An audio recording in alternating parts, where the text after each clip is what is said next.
Surgery లేకుండా sciatica, spondylitis, frozen shoulder కి కేవలం 45 నిమిషాలలో నొప్పి లేని అత్యాధునిక చికిత్స ప్రాణ పెయిన్ క్లినిక్. పుష్ప 2 రిలీజ్ అయి నెల రోజులు కావస్తున్నా థియేటర్లో ఇంకా మంచి వసూలు రాబడుతోంది. సినిమా థియేటర్లో ఉండగానే ఈ మ్యూజికల్ హిట్ నుంచి ఒక్కొక్క పాటను రిలీజ్ చేసేశారు. లేటెస్ట్ గా సినిమాలో హైలైట్ గా నిలిచిన పాటను వదిలేసి షాక్ ఇచ్చారు. అదేంటో చూద్దాం. సినిమా మ్యూజికల్ హిట్ అయితే పాటలను దాచిపెడతారు. రిపీట్ ఆడియన్స్ ఉంటాడు, collections పెరుగుతాయన్న idea makers they.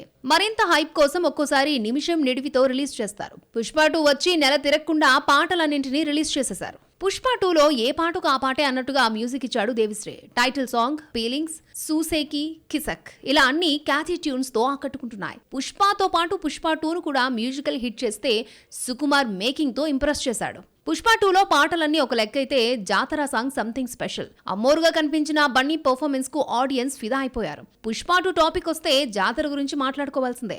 Allu Arjun తాను ఊగిపోతూ డాన్స్ వేసి పూనకాలు తెప్పించాడు. పుష్ప 2లో జాతర సీను పాట చాలా మంది ఫేవర్ సాంగ్ గా నిలిచింది. కేవలం జాతర ఎపిసోడ్ కోసమే 1-2 సార్లు చూసిన ఆడియన్స్ ఉన్నారు. సినిమాలో 4-5 సీన్స్ హైలైట్ గా నిలిచిన టాప్ ప్లేస్ మాత్రం ఈ జాతర సాంగ్ దే. ఇలాంటి సాంగ్ ఫుల్ వీడియోను మేకర్స్ రిలీజ్ చేయడంతో మంచి వ్యూస్ రాబడుతూ ట్రెండింగ్ లో నిలిచింది. జాతర సాంగ్ తో పాటు సూసేకి పాట కోసం బన్నీ కష్టం అంతా ఇంత కాదు. 50 రోజులకు పైగా షూటింగ్ చేశాడు.